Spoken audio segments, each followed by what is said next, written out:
সারা দেশে চলছে মাসব্যাপী টাইফয়েড টিকাদান ক্যাম্পেইন। এই মুহূর্তে খুলনায় আছেন সহকর্মী আব্দুল্লাহ আল মামুন এবং বরিশালে আছেন অপূর্ব অপু। সরাসরি প্রথমে যাচ্ছি রুবেলের কাছে।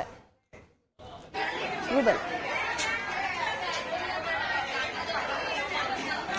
দেশের অন্যান্য স্থানের মতো খুলনায় কিন্তু টাইফয়েড টিকাদান ক্যাম্পেইনের কর্মসূচি শুরু হয়েছে। কিছু সময় আগে খুলনাতে কিন্তু বিভিন্ন প্রতিষ্ঠানে, শিক্ষা প্রতিষ্ঠানে এই টিকাদান কর্মসূচি চলছে। 9 মাস বয়সী থেকে 15 বছর পর্যন্ত শিশুদের এই টিকাদান কর্মসূচির আওতায় আনা হয়েছে। খুলনা বিভাগীয় কমিশনার কিছুক্ষণ আগে খুলনার বেশ কয়েকটি প্রতিষ্ঠানে তিনি যান, সেখানে এই টিকাদান ক্যাম্পেইনের আনুষ্ঠানিক উদ্বোধন করেন এবং সেখানে এই টিকার কেন আসলে দেওয়া প্রয়োজন এবং এর স্বাস্থ্যগত যেসব দিক, সেসব দিক আসলে চিকিৎসকরাও তুলে ধরেছেন।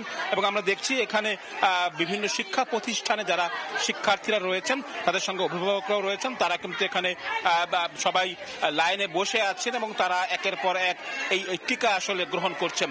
এবং এই টিকা দেওয়ার মাধ্যম দিয়ে আসলে টাইফয়েড সংক্রান্ত যে কোনো রোগ থেকে আসলে ভালো থাকা যাবে বলে চিকিৎসকরা জানাচ্ছেন। এবং একই সঙ্গে আসলে খুলনা মহানগরীতে মোট 8 শতাধিক শিক্ষা প্রতিষ্ঠানে প্রায় 1,24,000 শিশুকে আগামী 2 সপ্তাহের মধ্যে টিকার আওতায় আনা হবে বলে সিটি কর্পোরেশনের কর্মকর্তারা জানিয়েছেন।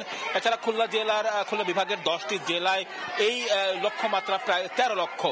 সব মিলিয়ে আমরা যদি বলি যে প্রতিটি শিক্ষা প্রতিষ্ঠানে আজকে একটি উৎসবমুখর পরিবেশের সৃষ্টি হয়েছে। যারা এখানে শিক্ষার্থীরা আসছেন, যারা টিকা গ্রহণ করছেন এবং যারা অভিভাবক রয়েছেন, তারা সকলের মধ্যে কিন্তু একটি উৎসবমুখর পরিবেশ রয়েছে।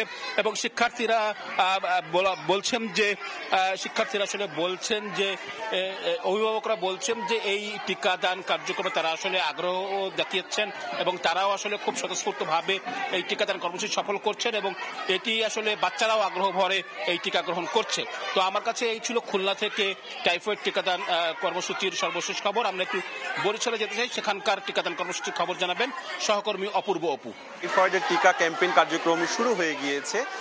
কিছুক্ষণ আগে বরিশালের সদরঘাট স্কুলে এখানে দুর্যোগ ও ত্রাণ ব্যবস্থাপনা বিষয়ক মন্ত্রণালয় এবং সেই সাথে মুক্তিযোদ্ধা বিষয়ক মন্ত্রণালয়ের উপদেষ্টা ফারুক আজম তিনি এই কার্যক্রমের বরিশালে উদ্বোধন করেছেন এবং উদ্বোধনের পরপরই এখানে টিকা প্রদান কার্যক্রম শুরু হয়ে গিয়েছে। মূলত এর আগে শিশুরা এখানে এসে স্কুলগুলোতে তারা তাদের জন্ম সনদ দেখিয়ে রেজিস্ট্রেশন করেছে এবং রেজিস্ট্রেশনের পরপর টিকা কার্যক্রম প্রদান শুরু হয়ে গেছে। বিকেলে আরও একটি বড় আয়োজন রয়েছে বরিশাল ক্যাডেট কলেজে।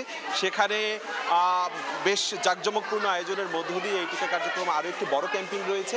স্বাস্থ্য দপ্তর থেকে যেটা জানিয়েছে আমাদেরকে যে টাইফয়েডে প্রতি বছর বিশ্বজুড়ে বহু মানুষ প্রাণ হারায়, তাই বাংলাদেশের মানুষ যাতে করে এই টাইফয়েডে আক্রান্ত হয়ে প্রাণ না হারায় সেজন্যই দেশব্যাপী এবছর প্রথমবারের মতোই বিনামূল্যে এই টাইফয়েড টিকা প্রদান কার্যক্রম শুরু হয়েছে। 9 মাস থেকে 15 বছর বয়সী প্রায় 5 কোটি শিশুর জন্যই সরকার কিন্তু এবছর এই টাইফয়েড টিকা প্রদান করার ব্যবস্থা নিয়েছে। তার মধ্যে বরিশালের চিত্র যদি বলি, প্রায় 1.25 লাখ টিকা এখানে মজুত করা রয়েছে।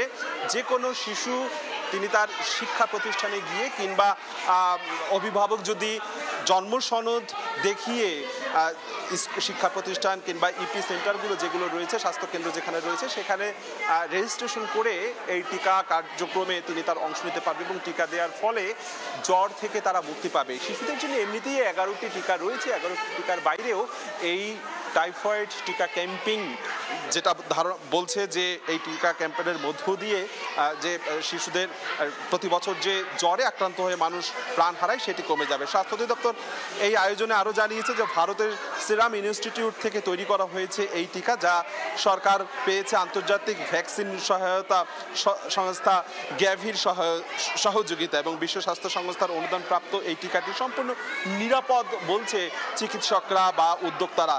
এর মধ্যে নেপাল, পাকিস্তান সহ 8টি দেশে সফলভাবে এই টিকা প্রদান কার্যক্রম শুরু হয়েছে এবং এই যে টিকা কার্যক্রমগুলো চলছে বেশ আমরা দেখছি বরিশালে অন্তত এক মধ্যে যতগুলো শিক্ষা প্রতিষ্ঠানে আমাদের কাছে তথ্য রয়েছে, বেশ একটা আনন্দমুখর পরিবেশ বা সুন্দরভাবে কিন্তু এই টিকা কার্যক্রম প্রথম দিনের মতো শুরু হয়েছে। আগামী এই 1 মাস ব্যাপী এই টিকা কার্যক্রম চলবে এবং বিনা পয়সায় যে কেউ কিন্তু এই শিশুরা টিকা নিতে পারবে। আমার কাছে বরিশাল থেকে আপাতত এতটুকুই খবর ছিল।